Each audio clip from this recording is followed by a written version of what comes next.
Shannon was like, "Did Tony get home?" I'm like, "I don't know. I assume so." We did. Yeah, we got home. Naomi got COVID. I still have not. Wow, he's Iron Man, Iron Tony, I mean, Constitution listen. made of steel. Look at this. I'm the picture of health, Dan. Unbelievable, this guy. And the doctors say I'm at risk. I'm obese. Please. COVID's I'll not die real. soon. I'll die Bullshit. soon. Don't worry. Hey, watch him with Dan and Tony. Hey, watch him with Dan and Tony. It's like watching, yeah. Welcome to Hate Watching with Dan and Tony. I'm Dan Goodsell, and I've got a motor mouth. I'm Tony Zek. I didn't know we were doing last names. Nice to meet you, everybody. Did I say my last name? Yeah, you said I'm Dan Goodsell. Uh-oh. Now we're in trouble. Now people are going to find us online. It's going to get real creepy real quick, Dan. They're going to have our assassination coordinates. Well, I'm in Glendale, California. I'll make it a little easier for you. Right off the 2, come get me. Did I ever tell you about the guy that showed up at my doorstep one time? It's a very vague setup for a story. But no, tell me. You know, I do a lot of art shows and all that. This guy, liked my art or saw me as an artist, so he decided Everyone to loves Mr. Toast. show up at my doorstep to present his portfolio to me and see what I could do for him. Did you tell him? He was also I didn't want to be mean. Not the sharpest tack in the drawer. Oh, you don't say. The guy that showed up at Dan Goodsell's house wondering if he could get him some sort of art job. And so at a certain point, he just started going like this, "Help me. Help me." No, he did not. No, Help he me. did not. Poor guy. What happened to this guy? Did you follow him? Not in real life, but on some sort of social media. He showed you his portfolio. No, he didn't give me anything like that. No, he just was this staring. guy didn't know what he was doing. Yeah, so. That's not how you cold call people, guys. Just a heads up. Help me. Help me. Help me.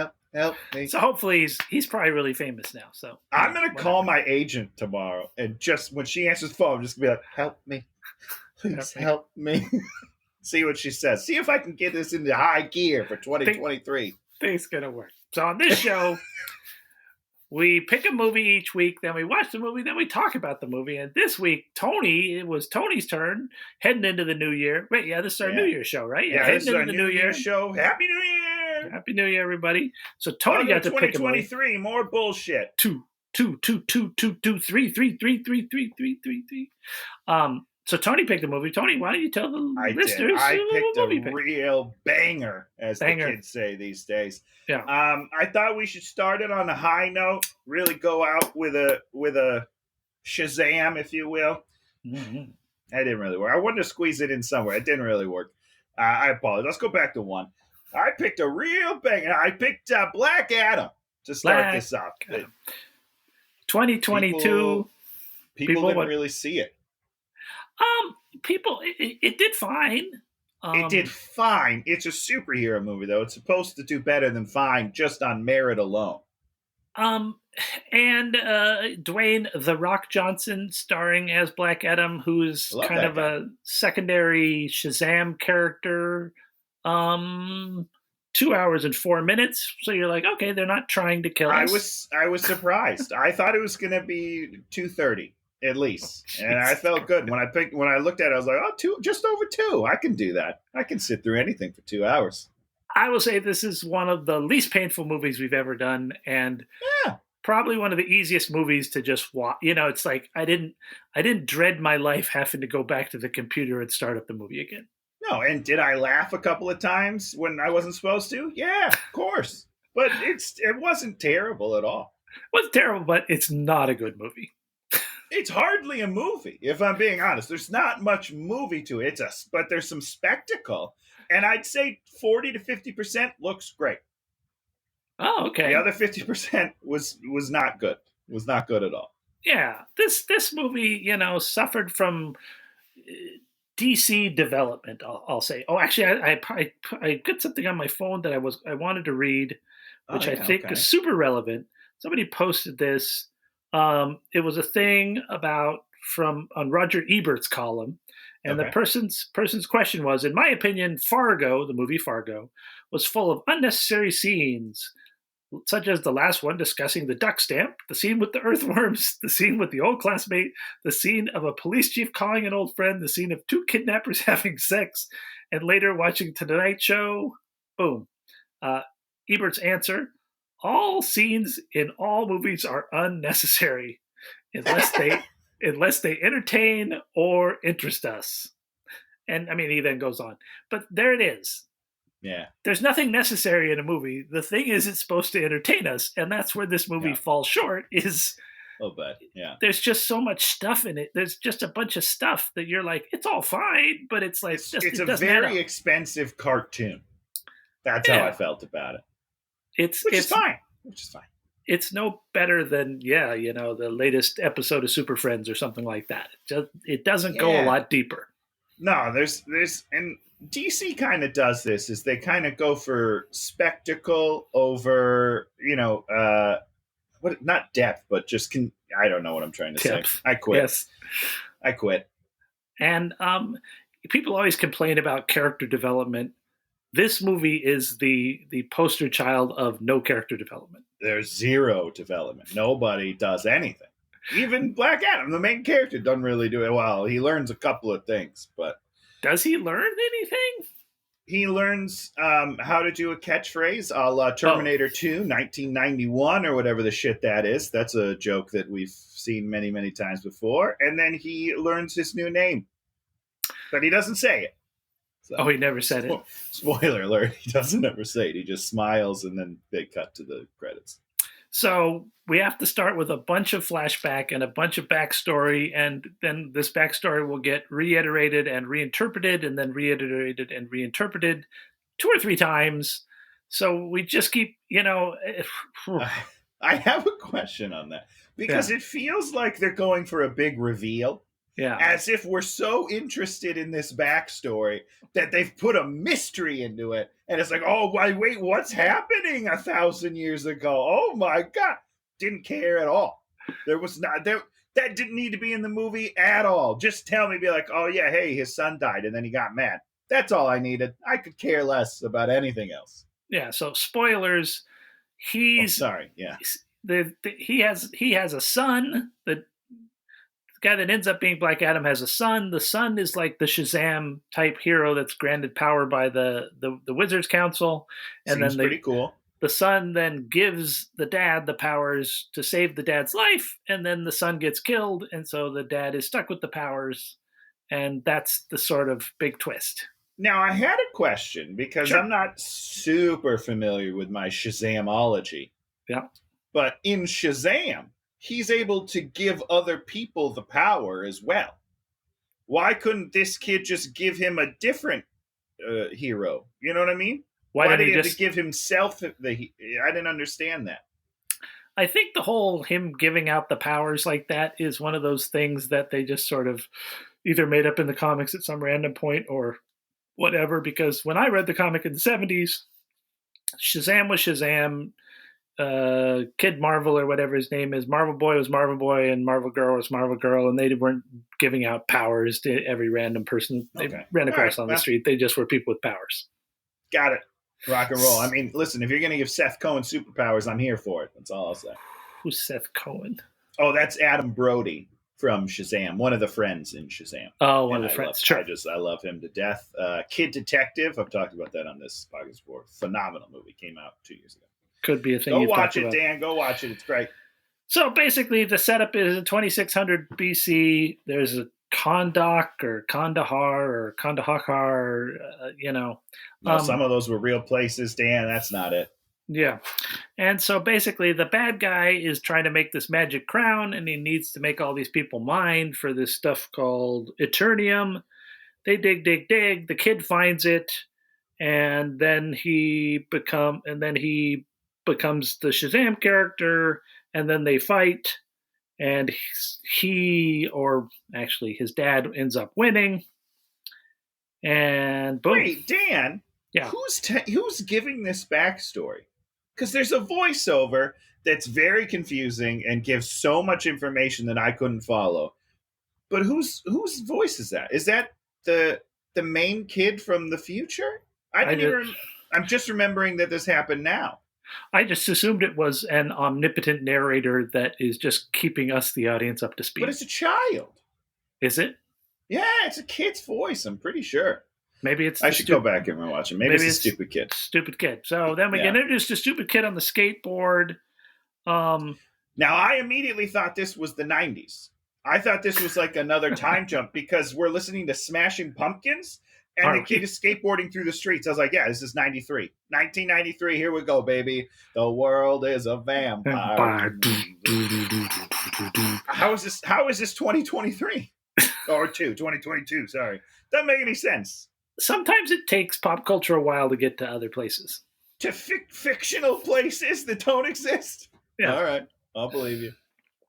So at first I kind of liked this kid. I was like, okay. The kid That's goes... because kids rocking and rolling on skateboards are cool.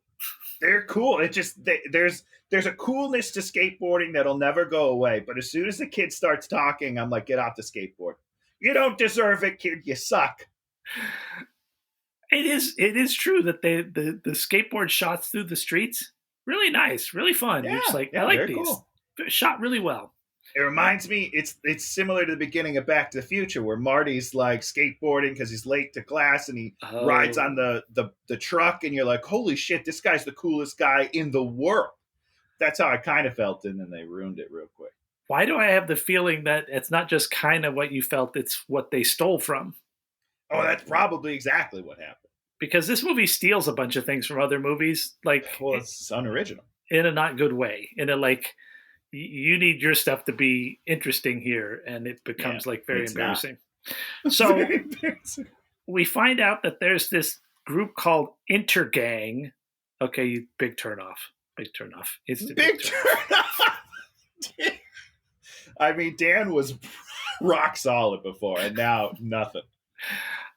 Just such a terrible, they've taken over the country and are stealing their natural resources. I don't know, Dan. I don't know. I mean, I know that's what it sounds like. Yeah, I know white people are terrible, and whatever. But you got to make it like the Roxanne Corporation, where it's like an oil company. Just like this random gang of schlubs. Well, are they not looking for Eternium? Yeah. Well, they run a mine too. Okay. Which all right. which I don't know what's going on.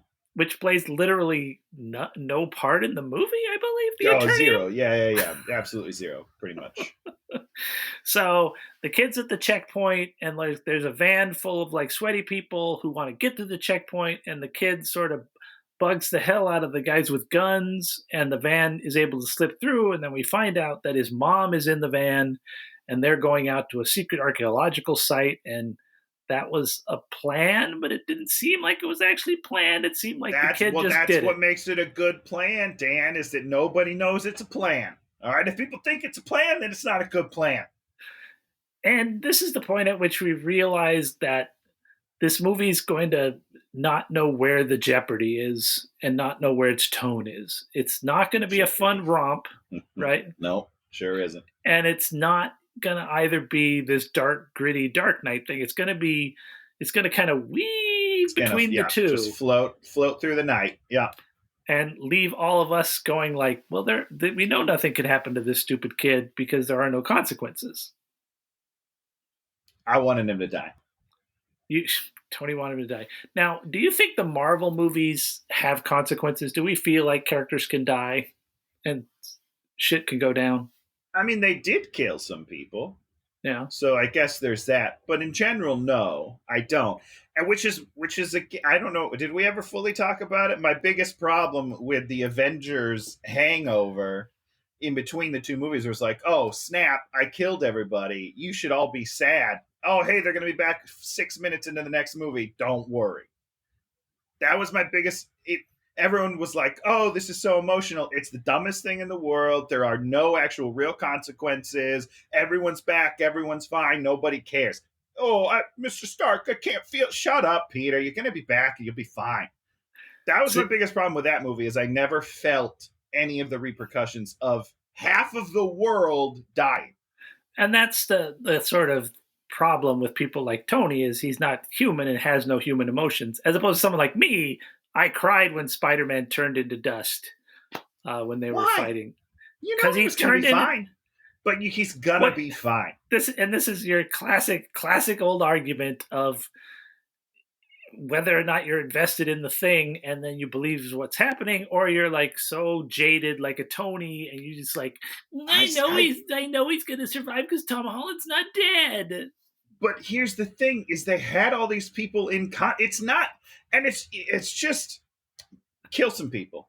If you want to kill some people, kill some people. I mean, they killed Vision. That was sad to me. But then Vision came back, and then I wasn't sad. It's like, no one stays sad. It's just like the comics. My biggest problem with the comics is when they try to do arcs of like, oh, like the death of Superman. Cool comic, doesn't matter. You bring it back in a week anyhow. I want there to be real consequences. I care about these people, and I want to feel what they're going through, but it's all bullshit. And that's the difference between fantasy and science fiction.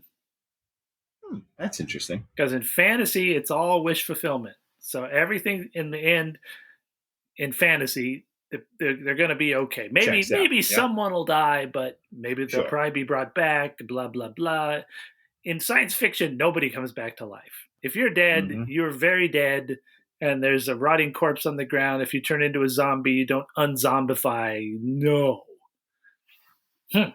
Okay. No. But sorry, we gotta wait. In this movie, no, there's zero stakes. You never feel you're never on the edge. You're never like, oh man, what's gonna happen? You're just like, okay, I guess we'll just watch shit happen for a while. It doesn't really matter. Just watch shit happen. So they're looking for this magic crown. They go inside the mountain. There's ruins. So there's two guys and the woman go in there, and then one of the guys like falls out of the sky outside by the van, and I guess he was pushed by the other guy. Yeah. Oh, you didn't pick up on this? I really thought he fell from the sky. Well, he did fall from the sky, first of all. But so after he falls, they cut back to the two, and she's like, "Oh, where did the other guy go?" He's like, "Oh, he had to get some fresh air." So stupid. They did not make a joke like that, did they? Those are exact words. I made it a little more jokey with my Beavis and Butthead type laugh there. But that is a direct quote for what he says. He said he had to go outside. He needed some air because he threw him off the fucking cliff. Because it kind of felt like a superhero death where someone flew you up and then dropped you from a height as opposed to somebody pushed you out of a cave. Yeah, I mean, you're not wrong. So, but you're also wrong. Does that make sense? Yeah, I understand. It was me being dumb. So, boom. We see the crown floating there. She jumps up, grabs the crown, puts it in a bag, and then the bad guys show up with machine guns. We're the bad guys. And then she figures out that Black Adam is entombed right here, and all you have to do is say Shazam, and he'll come out. Okay. So this is I don't want to say my biggest problem, but this is one of my big problems with the movie. How does she know what to say? Because she can read the special language. Is she the only one in this town that can read it? Because I feel like more people would be able to read this in this town. Well, this is brand new. They just found this cave. No one's ever been in this cave? Okay. Which feels, I don't know. Seems a little absurd that all they had to do was walk into it.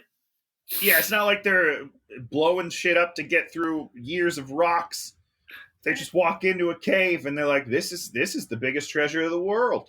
If they'd like gotten to the special door and said the magic word and the door opened, you'd be like, great. Okay. But like, you got to remember back like in Indiana Jones is like the Nazi guys doing all the digging, and then Indy, they sneak in there at sunset. And then they do their thing because they know where the one place to look in the diggings are, and the other, it's like, whoa, that's a moment in a movie. This is like we just wandered into this thing. Yeah, I don't know. It seems silly. It seems like some goat herder is gonna like run across this cave, 1,000 years ago and be like, someone's crown. And then they'll be like, I can read all this stuff. Oh, this person's a superhero. Let's unleash him. It feels silly that nobody has done this before. That was my thing. And she didn't even like really have a map. There wasn't really an explanation as to why she knew exactly where to walk. She knew everything, bro. She knew and everything. and it's like, just now you've decided to drive out to this thing. You got to give us a little bit of like, oh, I did this hard work, and now the payoff. Great. Yeah. Tell me, set it up for me a little bit. I don't know. It's Nope. silly. Bad storytelling. Shame on you. So boom, here he comes. Black Adam rises up and starts killing guys, and probably the best action scene in the whole movie. Yeah, great. When he turns that first, is it the first dude that he grabs by the neck and then just like incinerates? I was like, sweet, let's have some fun, guys. And then that's the best death until the last death, which is a huge letdown for me. Yeah, but the other problem with this is then they go into it and they start ripping off the whole Quicksilver thing from the X-Men movies. Yeah, big time. We this is a tangent, and I feel bad, but we watched the Talkville, the Smallville podcast, and so it's a rewatch podcast. So we just watched this episode 9, and they do bullet time in it, which is the same idea as the Quicksilver stuff. And Tom Wiley's like, oh, we called this bullet time, and yada, as if they created it, which they did not. And then the next day we watch this, and it's like, now they think they created it. Everyone thinks they're doing something special. But it's like, this has been around for a long time, guys. And the X-Men did it the best. You shouldn't even try anymore because they fucking crushed it and just put it to bed. That first Quicksilver scene in the kitchen is so good. A freaking masterwork. Yeah, I've watched it many times on YouTube, and you're just like, this is perfection. The second one, pretty good too, but you're just like, never going to be as good as that first one. 100%. And this is not even good. This isn't even, it's hardly well done. It's just done. They're just like, this is something we can do. Should we give it a shot? And they're like, yeah, why not? But it looks bad. I don't know. Don't do it. Eventually, they shoot him with an Eternium missile, hits him in the side, and I think that's what knocks him out, right? Correct. Yeah, his Eternium's supposed to kind of, not exactly, but it's very similar to Kryptonite for Superman, supposedly. Yeah. Okay. But I don't think they treat it quite right in the movie, but it's fine. Well, this is, and here we immediately think, okay, he's gone down. They're going to take him into town. They're going to have to nurse him back to health. He's going to be diminished in powers, and he's going to have to learn to trust someone else and be at the, those whims. No, none of those things happen. That's too charactery. Okay, that's we don't want to get to know anybody or have to count on people. I just want to blow shit up. They basically take him back to the apartment. Well, no, okay, we don't get to go back to the apartment yet. Now we get to meet the JSA. Talk about the JSA, Tony. Okay, so do you want to talk about individual team members? How do you want to go about it first? You just start wherever you want, and then we'll take it from there. These aren't. Some of them are. 2 of them are people that I think of when I think of them, but then the 2 aren't. And so I was a little confused because I had never heard of the lady before. What was her name? Cyclone. Yeah, Cyclone. I didn't know Cyclone. Yeah. And then I know Atom Smasher, but I was confused with Henry Winkler. So there's a weird. I feel like, and I hate saying this because I'm always the guy that's like, no, each person doesn't need their own movie. I understand. I don't know these people. I don't understand why they're here. I don't understand who they are, and I don't care about them. However, saying that, Pierce Brosnan as Dr. Fate is fucking awesome. So good, dude. Perfect. It's perfect casting. He's wonderful.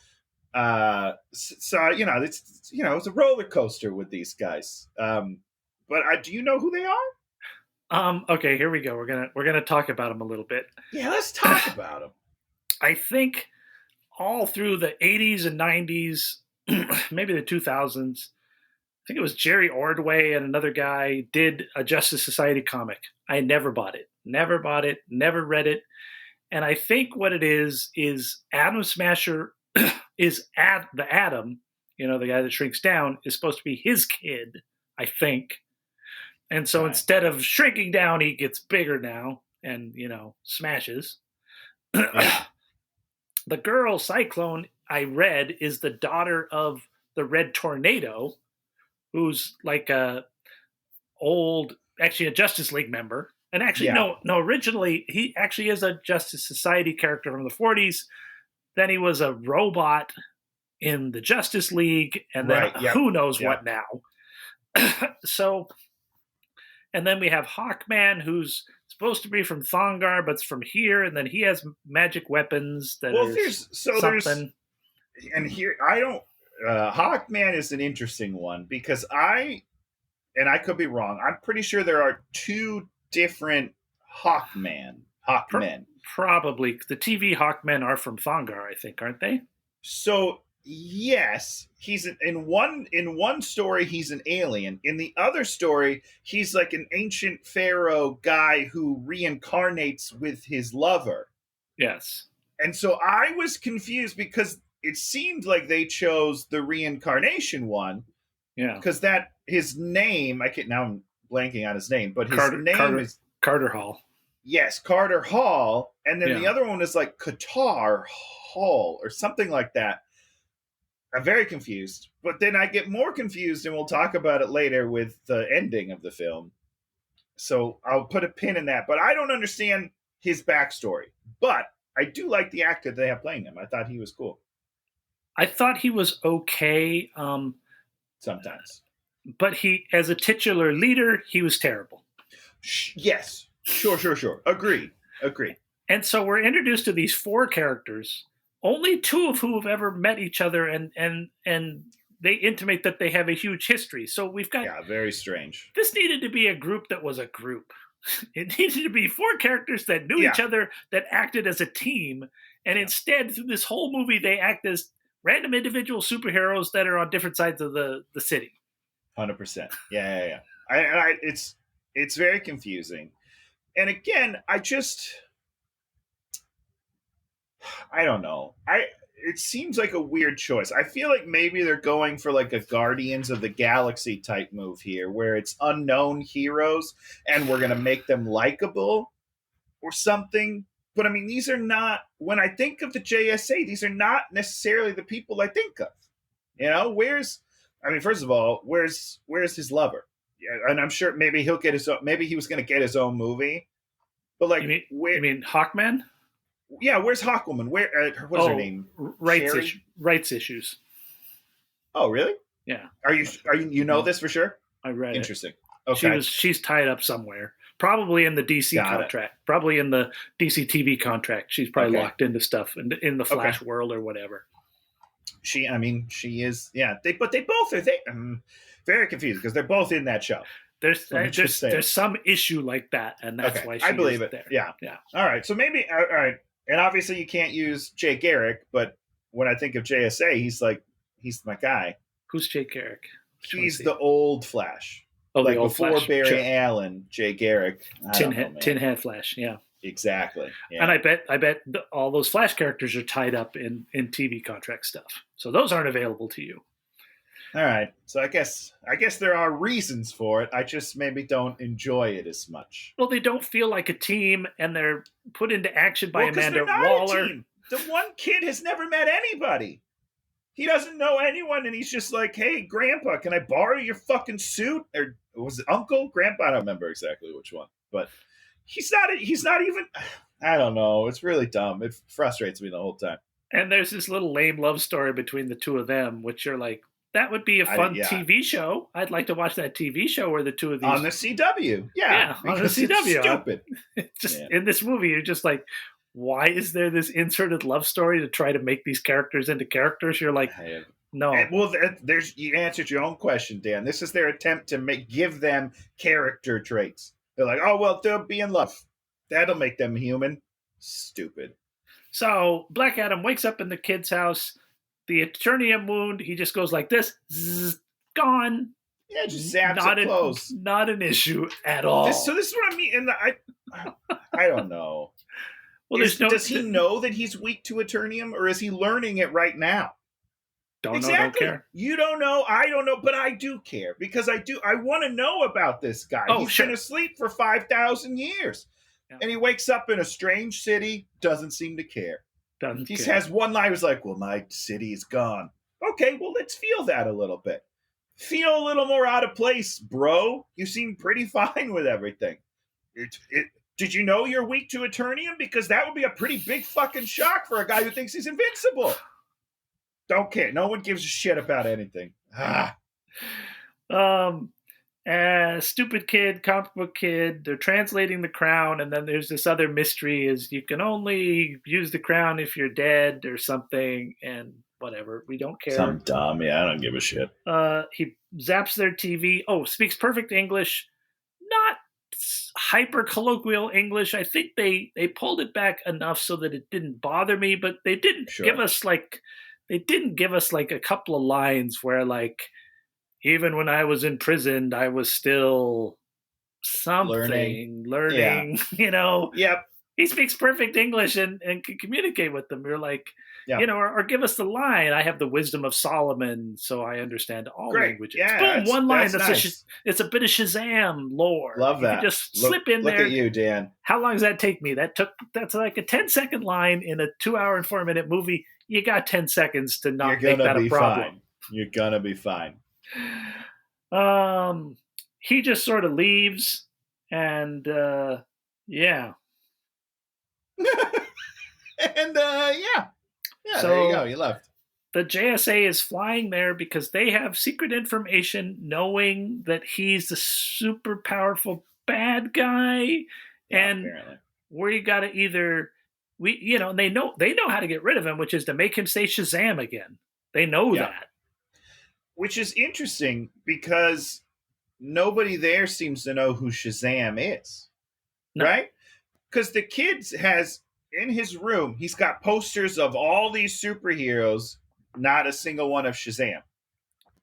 I mean, what would also be really interesting is if he knew who Shazam was and did a whole thing to the guy about, oh, you have these powers, and then maybe he doesn't know that, and maybe since he was just granted those powers, there's a bunch of stuff that, the kid could actually help him learn to use these powers in some way, but like they did. We'll just give him a catchphrase. That'll be the kid's job. Smart stuff, guys. There's a big stat. So their plan is to punch him until he says Shazam. Yeah, basically. Yeah, that's the plan. How does that work? Well, Dan, why don't you come over here and I'll make you say Shazam? It sure seems like it should have started with reasoning, and then they start making demands, and then he has a hot head, and he's like, "Go fuck yourself." But you already knew that because you know that he did all that from rage. He destroyed his town out of rage. So your first move is to piss him off. That's not even a plan. You guys are the dumbest people in the world. I'm ashamed of Dr. Fate. So the kid is shredding in town, and he shreds versus the soldiers a little, and then Shazam, Black Adam comes down there, and then we have like the fake Sergio Leone gunfight scene, which just didn't make any sense. Why didn't it make sense, Dan? Do you remember why it actually literally doesn't make sense? Well, first of all, he sees it on television for a fraction of a second. If he had to spend time sitting, watching TV, doing a Terminator thing where he's watching this TV and he's all like, "Oh yeah, see, they don't earn it. This is a move." They don't earn it, and it's 4 seconds later. It's like, really? You think that you earned it from him watching 8 seconds of TV and then zapping it because he didn't like it? Now you're going to put that in your movie? Go fuck yourself. That is not okay. Jesus. But even more than that, Dan, it doesn't make sense for the characters. Not Black Adam, but the bad guys. The bad guy just shot him with a machine gun. Bop, bop, bop, bop, bop, bop, bop. He blocked all of the bullets. The guy throws the machine gun down, and then he's like, now I'll use a handgun because that's slower and less effective. What? The fuck? What are you talking about? That doesn't make any sense. He wouldn't do that. He's dead. The guy's dead. So stupid. So Hawkman, Black Adam like throws 2 guys into orbit or something, and then Hawkman saves the 2 guys, and he says, now's your time. You've got to kneel or die. I Which think isn't Hawkman even says, what you really want him to do. You don't want him to kneel. Just be like, hey, say Shazam, please, so that you don't kill everybody. and it's Not like kneel. as if you're going to be able to kill him because they know they can't kill him. Yeah, and they also aren't trying to rule him. So neither of those things make any sense. Kneel or die, but actually all I really want you to do is stop being Shazam for a little bit so we can, figure some shit out.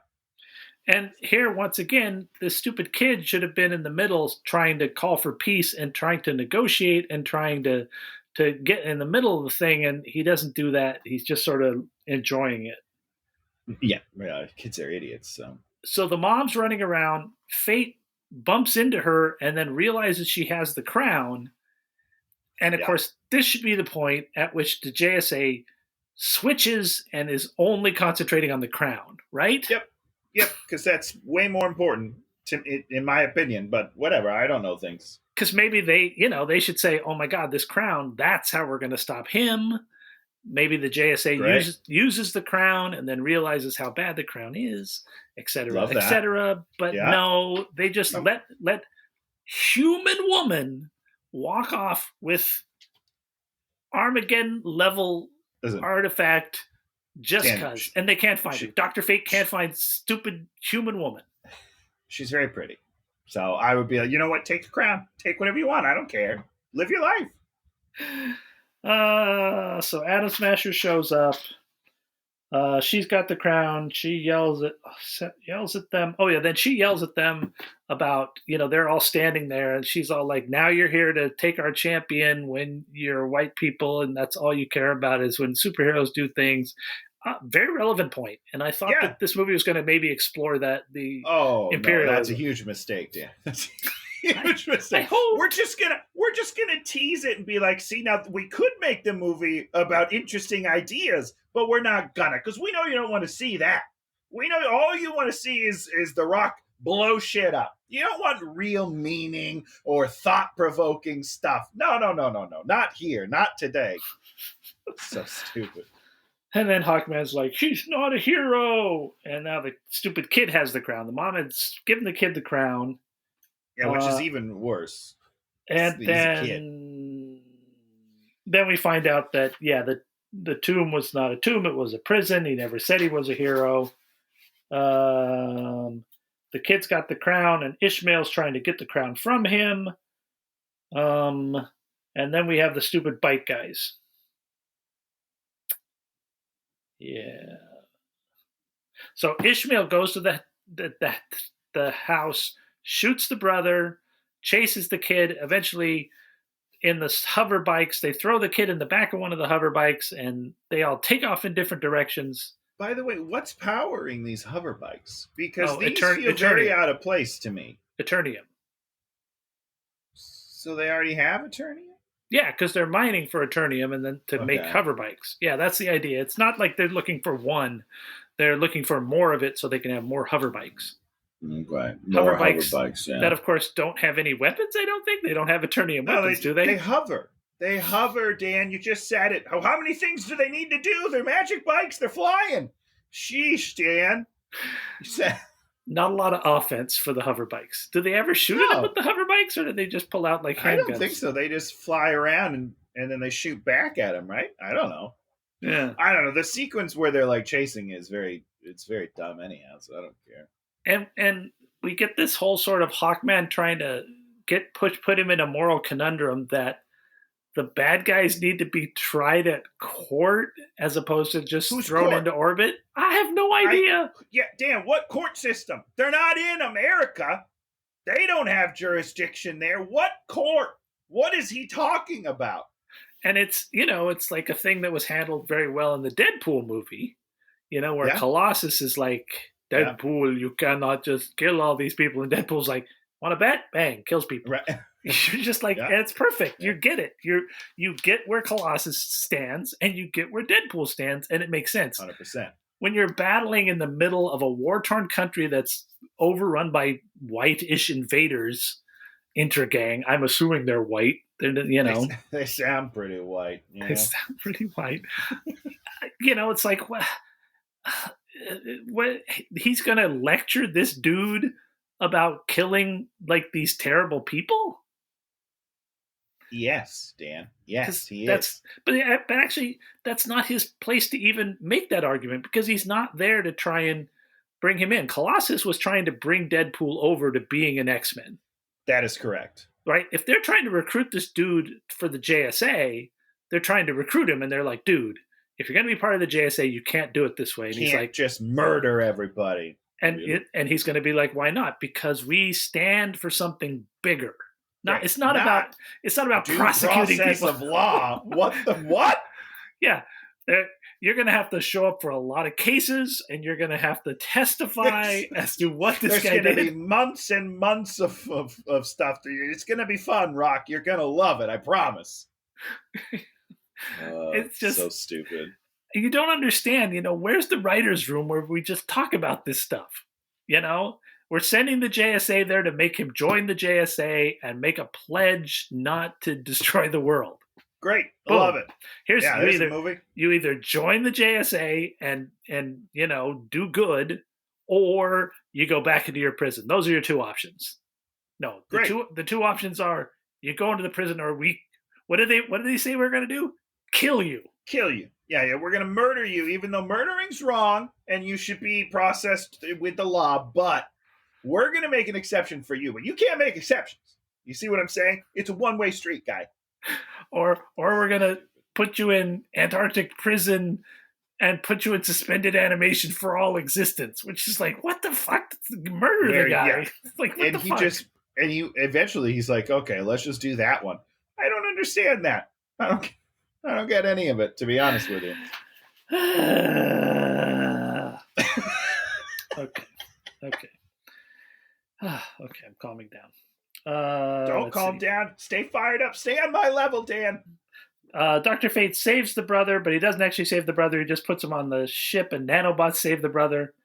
And the bikes fly all the way to China. They fly all the way to China until the Rock... because they're speaking Mandarin. That's right. Rock catches the last bike, and the kid's not there. What they did was they put the kid in a dummy bike that they put on a truck and drove away? Dan, I do not know. I'll tell you that right now. I do not know. They hired Hollywood production people to make like a fake bike out of... It's a replica. It's exactly like the other one, but with no Eternium. Don't worry. It was so weird. No idea what happened. That's... Yeah, Hawkman's like, we keep prisoners. Really? Is that really what Hawkman wants? Hawkman's going to like take these random dudes, these inner gang guys, to the jail that don't do anything and put them in... I guess they'll go to Guantanamo Bay. Ugh. We'd all know that works out. Great. I will say, because I think this is right around the sarcasm bit that they do. Yeah, we're at the sarcasm bit. Good bit. It makes me laugh every time. I enjoy the play between Pierce Brosnan and Dwayne Johnson. I like them. I like them feeding off each other. And he's like, that was sarcasm. He's like, no, that's pretty much a lie. It was all very funny. We're at the first sarcasm thing, I think. Oh, maybe we're not. No, we're at the mine. And of course, Hawkman and Black Adam fight again in this other zero consequence fight that you're just like, why are we having them fight again? I have no idea, because it's just CG. It's not. Here's my problem with the fights: the types of fights that I enjoy are like choreography and grounded, intricate, because it's cool, and it's these CGI battles where we're just zipping around doing shit that doesn't make any sense. I'm not interested in that. I don't know. I always remember our old friend Jeff Galante talked about the Daredevil TV show, which I never watched. Jeff Galante. You didn't watch that? I never watched that one. Yeah. I guess there's a fight in a stairwell. It's incredible. This sequence, it's like a 5-minute no-cut fight down a hallway through stairs. It is fucking incredible. The fact that it didn't win an award for, I don't know, fight best stunt choreo. I don't even know what it would win. Whatever it didn't win, I was mad, because it is beautiful. You should just watch that. You don't need to watch the show. Just watch that sequence. I'm sure you can find it. It's amazing. And you think about the Captain America elevator fight in Captain America 2. Holy fuck. What a fight. Shang-Chi on the bus. That's Ugh. incredible as well. It's really good. Like, really good fight. these are what we want, is well choreographed, like beautiful, cool. Yeah. The environment plays a part in it. You know, God, what was that? God, I was watching something, and it felt like improv. You know, where they understood every item in a space, and that all comes into play. You know, either comedically or in a fight. You know, it's like, there's a pot of coffee there. That pot of coffee is going to be used at some point to get splashed on somebody. You know, what was I? Oh, that movie I love, the Hunt. There's a big fight at the end. The big fight at the end between her and what's her name? And they just go around the whole house. The fight just uses, cool. They at one point they jump on one of the lights and then the light falls. You're just like, yes, exactly. You're gonna make a dumb jump like that. You should fall on your ass. Yeah. So they go. Not this movie. So then we have this big long flying scene that takes like 2.5 hours when The Rock these guys can fly anywhere in like minutes, but no, now we have 2.5 hours to fly 100, 300 miles, which should literally take them about a minute. Yeah, give or take. Yeah. We learned that somebody's gonna die. We're like, whatever, we don't care. I didn't care, and here's why I'll save it. Never mind. I didn't care. You're absolutely right. So they reach the mine, and they're all like, okay, now here's the plan. And then Black Adam just flies in there and starts beating things up. I was like, okay, that's what he would do. It was fun. It's funny because even the line that sets it up, because Hawkman is giving the plan, right? And he tells everyone what he's doing. Then he turns to where Black Adam was, and he's like, and you're going to, oh, damn it. And it's very funny, and he's just out beating the shit out of people. That's a great joke. There's a couple of good moments in the movie. So they go into the thing. The bad guys have this Eternium shield up. Yeah. They have let the stupid woman come. They've let the stupid woman come with the crown in her backpack. With the crown. What are you thinking? What are you thinking? You can't do this in your movie. You cannot do this in your movie. You cannot let the superheroes bring along a fucking human being with no powers and a magical artifact, which is the thing that the bad guys want. That is correct. Yep. Leave it on the ship. Have the bad guys steal it from the ship while you're not in the ship. Okay, that's fine. Or have her sneak off the ship after with the crown, hiding, and be like, I have it. No. I'm okay with that. I'm more okay with that than I am her just being there, Dan. They brought her. They were like, you know what? Come along. You don't have any power. Come along. Bring the thing. It's done. It's dumb. And once again, we trade the crown for this stupid child. And I'm sorry. This is Dan's favorite thing in the world. No. Dan. I don't believe it. I don't believe it. I would do it in an instant. Yeah, because you're an idiot. I will do it right away. An idiot. Well, you see, and that's why us superheroes do not bring you along. No, you are correct. That's what I'm saying. You are absolutely correct. The superheroes could not bring me along because I will trade it for you in a second. I'll be like, that's my best friend. I'm bringing the crap. And they'd be like, no, stay in the ship, idiot. And then they'd lock me in. And then I would sneak out and I would do it anyhow. That's what I'm saying. That's how much I love you, Dan. She calls them on the radio. They come up. They make the change. And they're like, what the fuck? Great. Okay, yeah, there you go. That's great. She's duplicitous. Make it duplicitous. You can't just do it because we're humans. And we err. That's what we do. But you can't just bring her. And it just doesn't make any sense. There's no reason for her to be there. Zero reason. No, it's bad. It's a bad idea for her to be there. I mean, if Dr. Fate wants to bring the crown down there and says we have to do it for the child because the helmet's telling the future, then you're like, oh, okay. They don't give us any reason. There's no reasoning. Yep. More importantly, at a certain point, they turn down the field, and you're just like, this is what Black Adam does. Boop, kills them all. Well, to let her in. And what he's doing is actually holding back the other heroes. He's like, nope, not your country, not your problem. And I was like, wait, just fly in there, guy. You got super speed. Fly in it right now. The shield is down. Fly in there. It doesn't make any sense at all. So the bad guy puts the crown on, and then what happens? Did they kill Ishmael? How does Ishmael die? He just dies because he put the crown on? No, Black Adam zips in there then eventually. Just zaps him? Stops the bullet, and then he does his I'm angry, I exploded thing, and then he kills everybody. Yeah. But all the other heroes saved. Dr. Fate saves the boy in his gold crystal shell, and then the big guy saves superhero, and then Hawkman must save the mom. I was paying zero attention during this because it was stupid. I was paying attention. All right.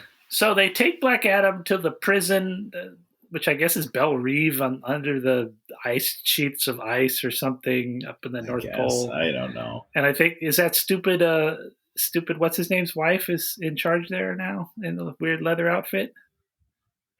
Who is that? Do we know her? I think it's the guy that runs DC movies now. It's oh, really? Name? Yeah, it's his wife. James Gunn. Yeah, because she was she's the woman from the Peacemaker thing, and one of the main reasons I turned that show off. I didn't watch that show. She was especially terrible. Yeah, I didn't watch that show. Yeah, you made it. Yeah, that checks out.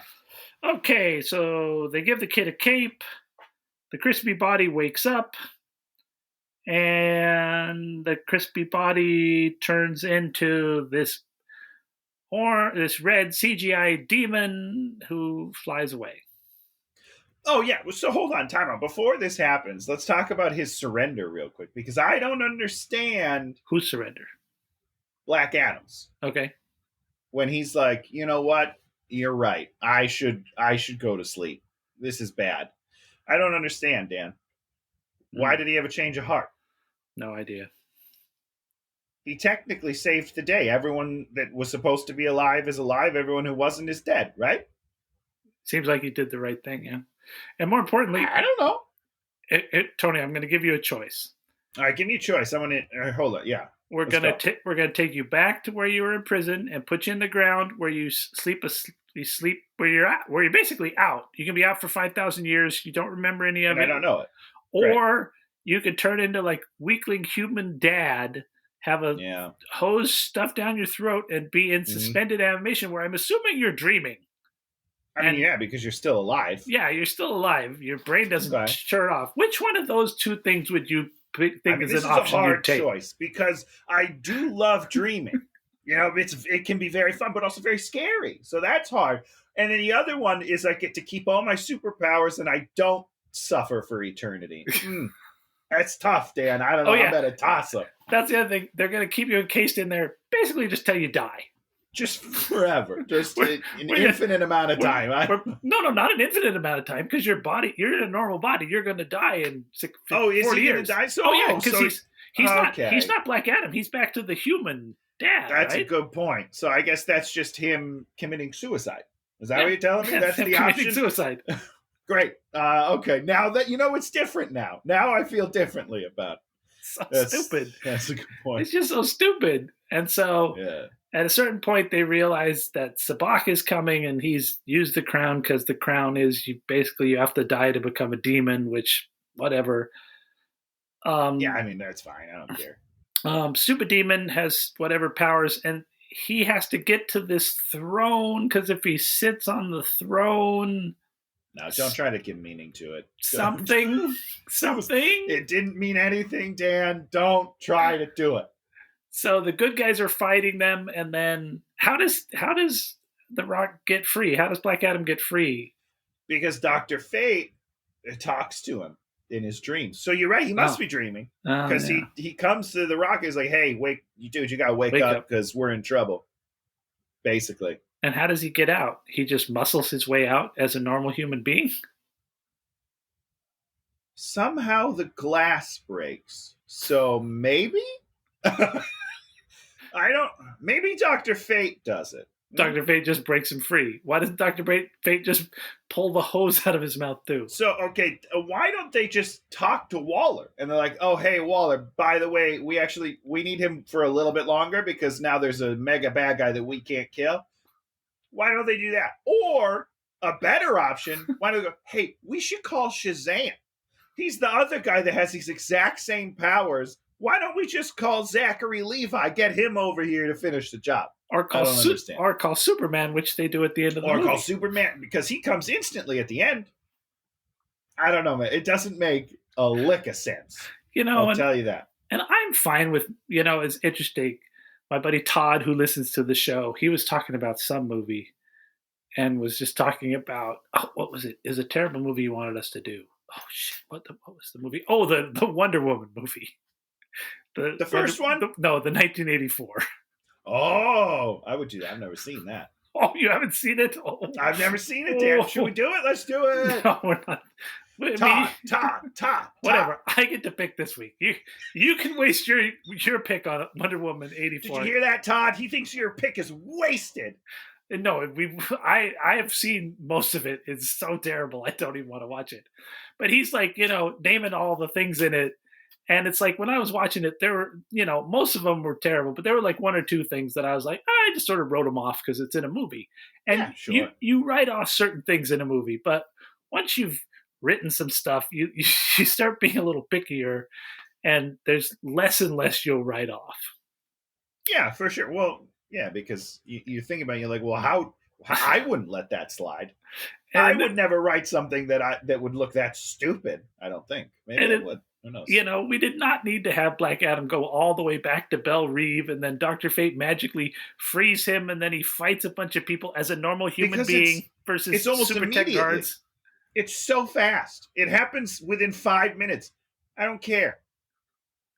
And what's the point of it? He jumps out and swims in the water and then drowns and then undrowns and then gets to the surface and gets to say Shazam. You're just like, this is ridiculous. This is not a journey that this character needs to go on. We need to go on an actual emotional journey, not like a physical, I can swim a bunch as a normal human being. It's like, and what does he even care for that stupid kid? Doesn't.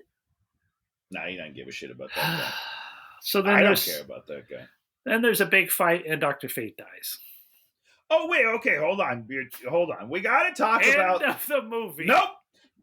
Time out. Beep, beep. Let's back it up. Boop, boop. So here's the thing, Dan, and this is why I got very confused about all this. You got very emotional. You started crying when Dr. Fate died? I did cry. I got mad because I was like, he doesn't need to die. This is very stupid.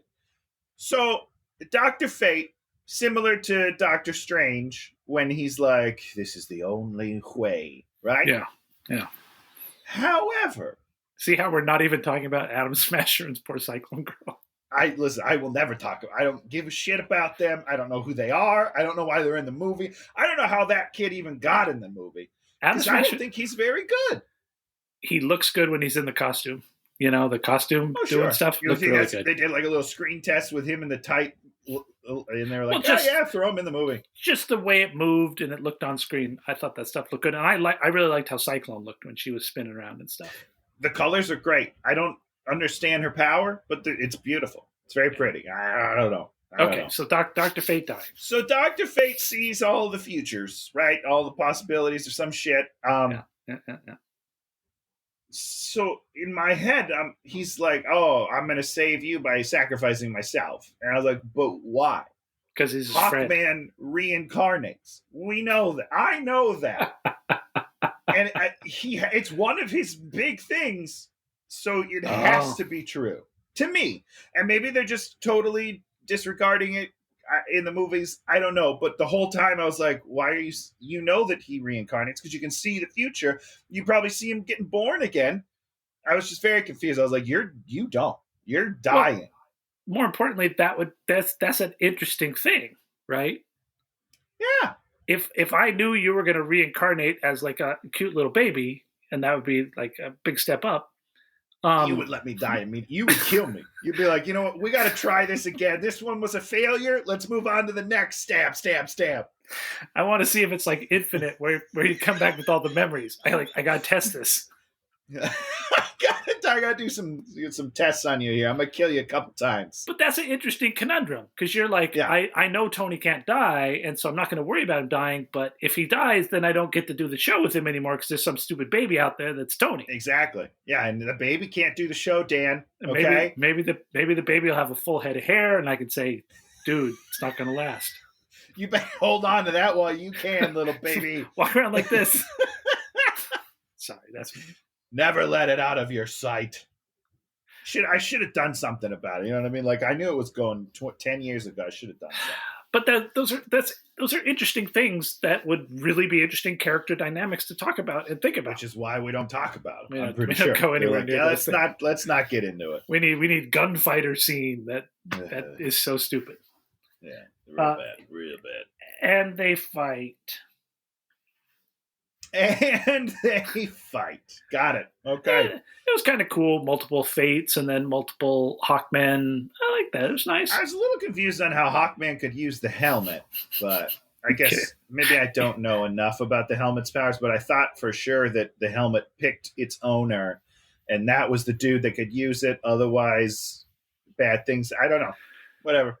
It's, maybe it's like the helmet has a spirit. Helmet has an ancient spirit in it. You put the helmet on, and then you kind of share the magic powers, and you got to kind of put up with the helmet. I would assume. But he doesn't put it on. He just pets it. No. He just pets it in his arms. It's like, do my bidding. Maybe they're lovers. I don't know.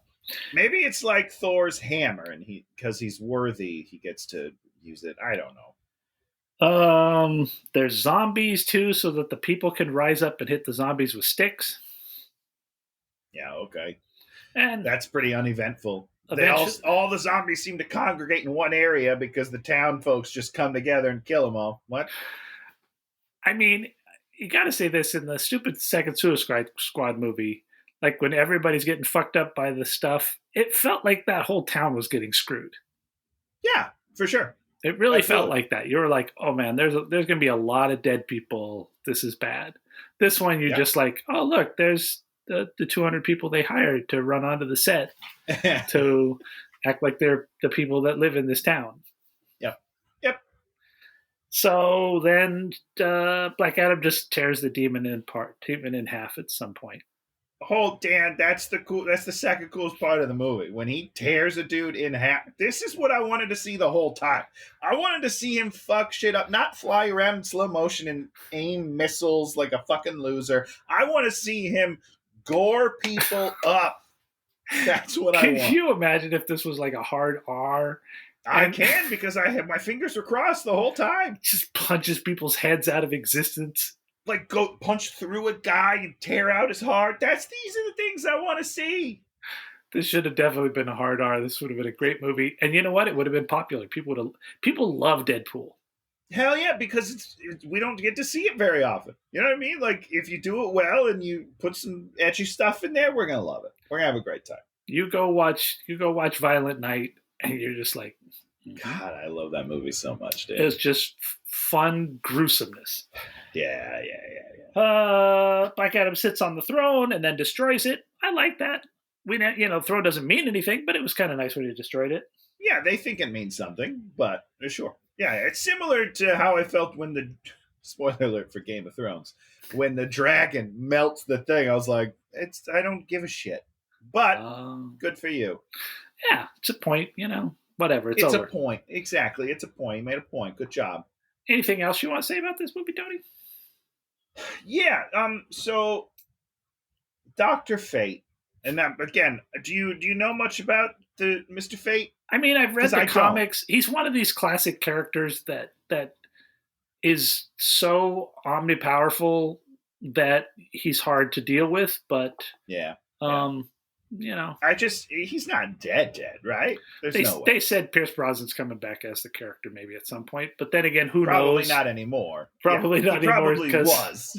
Yeah, that was the original plan, and now James Gunn doesn't give a shit about anything. So. James Gunn's gonna just hire all his stupid friends that are in terrible bands, and it's just gonna be like waka waka waka comedy. All I want, as long as at some point he hires Michael Rosenbaum to play a role. Shit. Who's Michael Rosenbaum? Dan, This is the most disappointed I've ever been with you on this Oh, podcast. he's one of the supernatural guys. No, close. I'll give you points for that. He was in Smallville. He's Lex Luthor in Smallville. Oh. If they let him play Lex Luthor in the DC universe, I will forgive everything they've ever done. He is the best Lex Luthor of all time. They're going to CGI the corpse of Gene Hackman to play him from now on. I'd also be okay with that. That would make me laugh pretty hard, I think. So, that was the other thing I wanted to say, Dan, is that when they put the rock on the skinny guy's body, it doesn't look good. It never looks good when you do that. It didn't look bad. Here's my thing: is when Marvel did it with Chris Evans, it looked so weird. It looked weird, but I still believed it. I was like, it's not terrible, and that was 15 years ago. Hold on, you can't get emotional over Spider-Man dying, but Chris Evans' face put on like this scrawny guy's body, where it's like, I thought it looked okay. And then when he jumps on the grenade, I was like, good job, little buddy, good for you. I don't know, I liked it. But then they did it with the Rock. And Rock's head is too big for any body. Even his own body, it feels too big. So when you put it on a skinny body, I was like, this guy's going to tip over. He's got the biggest head ever. I think it was Todd who also couldn't take it in Stranger Things when they put Eleven's face on like the little kid. Oh, yeah, no, that didn't look good either. That didn't look good at all. It was very creepy. So, well, maybe that's what they're going for, like real creepy, unsettling child. Worked out. It's a weird. We should stop doing it. Did you see the Adam Project? With Ryan Reynolds had to turn it off. Okay, Did you get to the part where they took the older lady and made her young again? I think I turned it off by then. It looked so bad. It was so bad. It was the worst I've ever seen, and that's saying a lot. But we need to stop de-aging and putting different heads on different bodies. We're not there yet, guys. Maybe we'll get there. We're not there. Let's stop doing it. Did you watch the thing where Hugh Jackman was lobbying people not to let Deadpool get in the song category for the Christmas Carol movie? Yeah, it's really funny. No. He's like, please don't do it. He's insufferable enough as it is. But if he gets to be nominated for an Oscar in the song category, that's the end. That's too much for me. Oh, I love them. Their relationship's so funny. And he's like, because for the next year, I'm going to be shooting on Deadpool Wolverine with him. Right, like I'm going to be with him every day, and I can't handle it. He's like, I love the songwriters. I love that song. Because I guess they were the Greatest Showman people, too, that worked on that. That actually makes a lot of sense. The songs are so good. The songs are so good in that movie. Yeah. That movie might be one of the best movies. It's absolutely one of the best movies of the year. It's like, oh, for sure. Yeah. It's definitely top 10 for sure. Yeah. Okay. Anything else to say about this, Piley? No, it's not. It's like, if you have HBO Max, watch this movie. It's kind of fun. There's a few fun things in it. Don't buy it on Vudu. Don't rent it. Just go watch it on streaming. You'll have a fine night. Yeah. Okay. Now we talk about something we like. I got a couple of good movies. Watched the Noah Baumbach White Noise with. Okay, and that's good. It's not for everybody, but I found it very hilarious. What's his name's hilarious. It's a very weird movie. If you want to go back to the 70s, go back to the 70s. And I also watched Pig with Nicolas Cage. Yeah, dude. So good. How did he not get nominated? I was upset. That was the Oscar-winning performance. Oscar-nominated performance. I mean, just a great performance. He just really showed you. It's like you give him the material, and you direct him.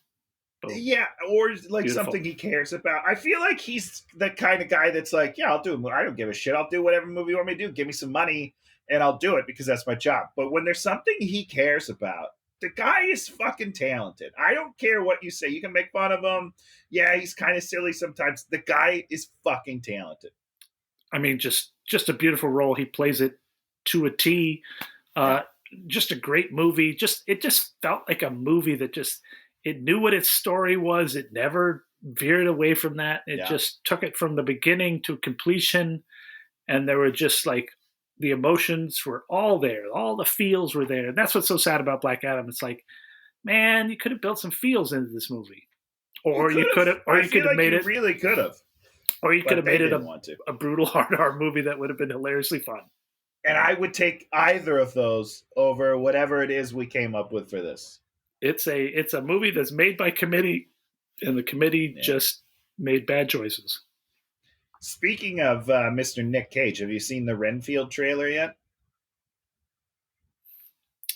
That's not the one on the boat. No, he's in that? No. Yeah, he's Dracula. Oh. Yeah, you should watch it. You should watch it when you're done here. There's some boat movie where Dracula's on a boat that's coming out. Where it's like, when Dracula came from England to America or something. Sure. And so it's like his passage over there on a boat. I think that's going to be okay. That could be really creepy. I'll watch that. So is that what's your pick for the week, Tony? My pick for the week, and here's the weird thing is I still haven't totally decided if I liked it or not. Oh. I enjoyed my time with it. It's White Lotus season 2 is what I'm talking about, by the way. And I still haven't decided if I liked it. It's very well done. Mm-hmm. And I enjoyed my time, but I disliked how we wrapped up the season. And Did you like the first one? We did enjoy the first one. Okay. Yeah. Interesting. It's just shitty rich people just being shitty people, which it's hard to watch, but I enjoy it. Okay. But he did some things in the last episode that I wasn't crazy about, and I haven't decided how I feel yet. Totally. But I enjoy. We watched it in 2 days, so we couldn't have disliked it that much. Yeah. But it's worth watching, but you're not quite sure if it's a masterpiece or just like an interesting thing worth watching. Yeah. That's great. That's good. Next week we're going back to 2009. Oh boy, that was a good year. I was in college. We're gonna dust off one of our classic actor heroes, Gerard Butler. God, this poor guy. I'm so mean to him every time. All right, yeah, give it to me. The old G-Butt. This is a movie I've never heard of. Read a little of the synopsis, and I'm like, oh yeah, this seems like the kind of terrible movie that we want to see. It's called What is this? Gamer. Yeah! Woo! Yeah, no, get ready, man. This is fun. This is a fun movie. Michael C. Hall's in it. I saw that. I was like, okay. Is so good. And if I remember correctly, in a completely different movie. Nice. If I'm remembering this correctly, he is in his own little world, just fucking killing it, and then everyone else is in this shitty movie. I'm pretty sure that I'm excited. Yes. Man. I haven't seen this in a long, long time. It is. So he plays like the villain, Michael C. I saw him on the cast, and I was like, Michael C. Hall, what's he doing in this? Yeah, he's fucking killing is what he's doing. If I remember correctly, I'm excited. I don't want to say anything else. Don't say anything else. This is a good one, Dan. It's some post-future thing where gamers control prisoners to fight. Correct. It's basically a virtual reality Call of Duty, but instead you're controlling a real person in prison somehow. It is so fucking dumb. I can't wait. This is going to be great. So, hopefully it's better than what was the Assassin's Creed, which it is definitely more fun than Assassin's Creed. Okay, good. I can unequivocally say that. I picked a funner. Good. So yeah, you're gonna have a great time. Maybe this is our new thing: is to watch movies that don't make us want to kill ourselves. I don't want to get too comfortable, Dan. Okay, I like to feel a little down and really want to tear my own eyes out. That's how I get through the day. So, if you like what you see, you can subscribe, you can leave a comment, and you can leave a thumbs up or a thumbs down. Thumbs up. Thumbs down's just as good because any engagement just as good. Yeah, it actually is. Any engagement, is it really? Yes. It's not as good for my self-esteem. Okay, it's just good. And Tony also posted one from the vaults. I did, yeah. Our third episode, which he says was our second episode. Was it our third? Yeah, it was our third episode. For full disclosure, I didn't look back at it.